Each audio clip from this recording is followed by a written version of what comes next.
Did you know that one of the most recommended health foods for seniors could actually be secretly spiking your blood sugar, disrupting your sleep, and leaving you more tired than before? Many of us, especially after 60, have been told to eat more sweet potatoes. We see them praised online as a miracle food that destroys diabetes and heals arteries. You might be eating them regularly, thinking you're doing the right thing for your health. But what if the way you're eating them is silently sabotaging your efforts? Have you ever eaten what you thought was a healthy dinner, maybe with a baked sweet potato on the side, only to wake up at 3 a.m. with your mind racing? Or have you noticed that even after a healthy meal, you feel a sudden energy crash an hour or two later? You might blame it on age, stress, or just a bad night's sleep. But the hidden culprit could be hiding in plain sight on your very own plate. The truth is, for many seniors, sweet potatoes aren't the simple, foolproof solution they appear to be. When prepared and timed incorrectly, they can act more like sugar than a vegetable, creating the very blood sugar roller coaster you're trying to avoid. Before we go any further, I want to hear from you. Take a moment and share in the comments. What is one health food you've tried that didn't live up to the hype? Let's create a space to share our real experiences, because your story could help someone else avoid the same pitfalls. Now, let's be clear. This isn't about demonizing a vegetable. The sweet potato, when used correctly, can be a powerful ally for your health. The issue isn't the food itself, it's the misleading, oversimplified advice that surrounds it. Headlines that promise a single food will destroy a complex condition like diabetes are not just wrong, they're dangerous. They set you up for failure and disappointment. Today, we're going to cut through that noise. We're not just going to talk about what to eat, we're going to uncover the 4 critical mistakes seniors make when eating sweet potatoes. More importantly, we'll reveal a simple, science-backed method, a ritual, really, that can help you unlock their true benefits, supporting stable energy, clearer thinking, and better circulation. This isn't about a magic pill, it's about giving your body the right instructions. Mistake number 1, eating the wrong kind of sweet potato. The first mistake starts right at the grocery store. Did you know that not all sweet potatoes are created equal?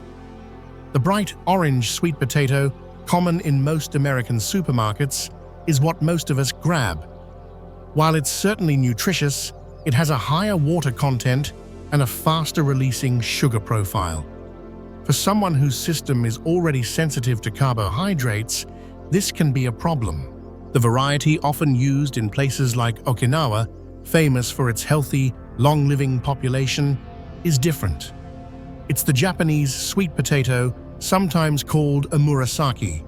It has a reddish-purple skin and a creamy, pale yellow flesh. What makes it so special? It's denser, starchier, and contains more resistant starch. Think of resistant starch as a special kind of fiber. It passes through your small intestine undigested, so it doesn't spike your blood sugar. Instead, it travels to your large intestine, where it becomes food for your good gut bacteria.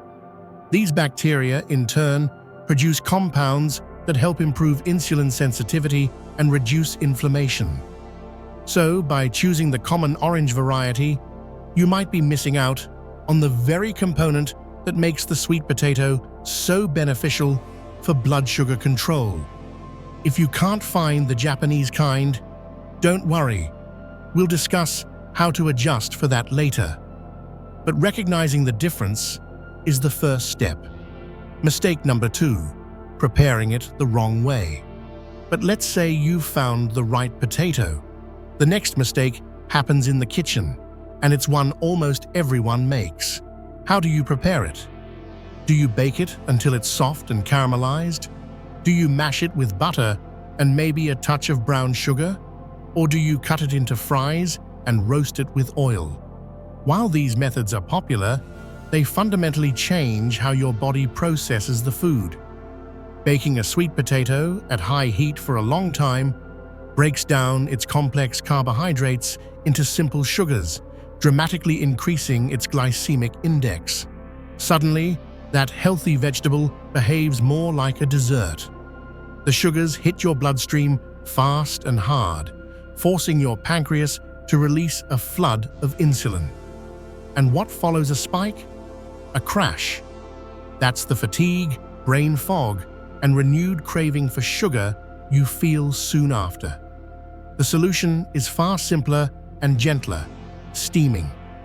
When you steam a sweet potato, you cook it with moist heat, which preserves its fibrous structure.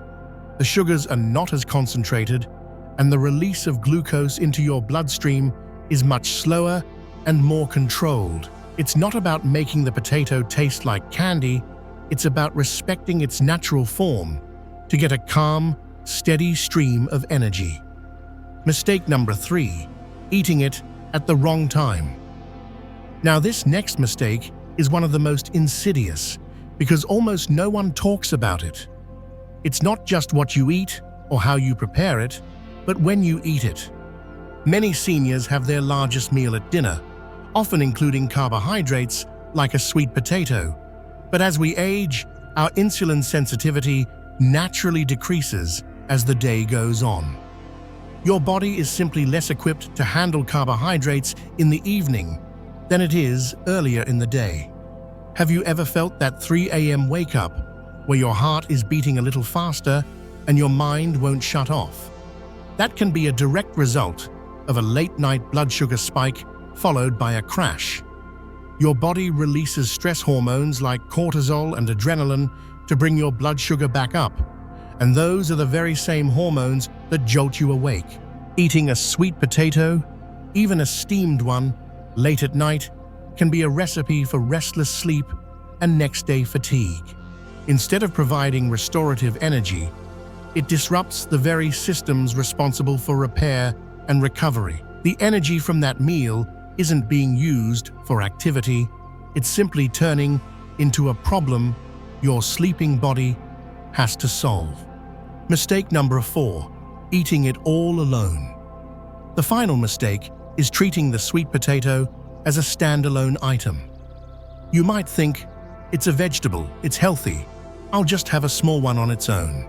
But eating any carbohydrate source by itself, what some call a naked carb, is a missed opportunity for balance. When you eat a carbohydrate alone, your body's primary job is to digest that sugar. But when you pair it with other macronutrients, you change the entire equation. Adding a source of protein, like a piece of fish, a boiled egg, or some lentils, and healthy fat, like a slice of avocado or a sprinkle of seeds, dramatically slows down digestion. This does 2 crucial things. First, it flattens the blood sugar curve, preventing that sharp spike and subsequent crash.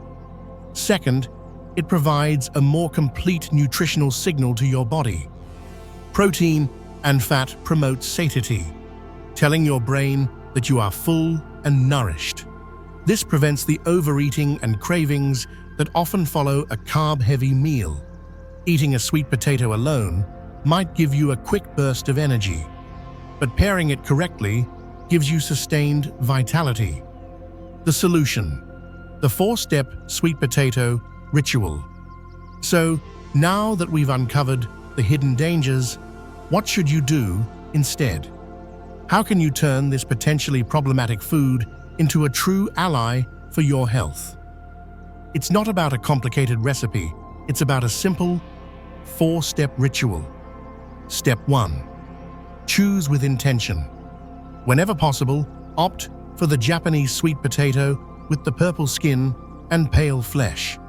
Aim for a small one, about the size of your own fist. Remember, more is not better. Consistency is better. If you can only find the orange variety, that's okay. Just be even more mindful of your portion size, starting with about half a cup. Step 2. prepare with respect. Wash the potato well, leaving the skin on for its valuable fiber and nutrients. Slice it and steam it for 20 to 25 minutes until it's just tender. No baking, no frying, no sugar, no oils. This gentle method is the key to unlocking its slow-release energy. Step 3. Time it for energy. Eat your sweet potato during the day, ideally at lunch or as part of an early dinner before 7 p.m. This aligns with your body's natural circadian rhythm, ensuring the energy is used for your daily activities, not for disrupting your sleep. Step 4. Pair it for balance. Never eat it alone. Always combine your serving of sweet potato with a source of protein and a healthy fat. A small piece of grilled chicken or fish, a scoop of beans, a handful of nuts, or a side of steamed greens with a drizzle of olive oil. This simple combination is the difference between a blood sugar spike and a stable, nourishing meal. This isn't just folk wisdom, it's backed by modern science. When you follow this ritual, you're doing more than just eating a vegetable. You are sending a powerful signal of safety and stability to your body. The slow-release carbohydrates feed your brain without the stress of a sugar rush. The resistant starch nourishes your gut microbiome, which is the command center for your immune system and inflammation levels. A healthy gut means less body-wide inflammation, which is a key factor in protecting your arteries and joints. Furthermore, by avoiding the blood sugar roller coaster, you reduce the constant demand on your pancreas and give your cells a chance to become more sensitive to insulin again. Over time, this simple act, repeated consistently, can mean the difference between feeling drained and feeling vibrant. It can mean deeper sleep, a clearer mind, and the steady energy you need to maintain your independence and do the things you love. The journey to better health after 60 is not about finding a single miracle food. It's about uncovering the truth behind the hype and learning how to work with your body, not against it. The sweet potato is a perfect example. Taken without knowledge, it can be part of the problem. But with the right approach, it can become a cornerstone of a truly healing diet. You have the power to change how you feel. It doesn't require a complete overhaul of your life. It starts with one small, intentional change. It starts with one meal, prepared with respect and eaten with awareness. The lesson here is bigger than sweet potatoes. It's a reminder that a simple shift in how you get your nutrients could mean the difference between struggling with fatigue and brain fog, and walking through your days with confidence and clarity. Now that you know the hidden pitfalls and the simple solutions, the next step is to put this knowledge into action. Choose one thing you learned today and commit to trying it this week. Maybe it's steaming your vegetables instead of baking them, or making sure to eat your carbs earlier in the day. If you found this information helpful, please let us know by leaving a comment with the word insightful. Your feedback truly helps us understand what content serves you best. And don't forget to like this video, share it with someone who might benefit, and subscribe to our channel for more deep dives into senior health. Thank you for watching. And here's to living a life full of energy, clarity, and strength on your own terms.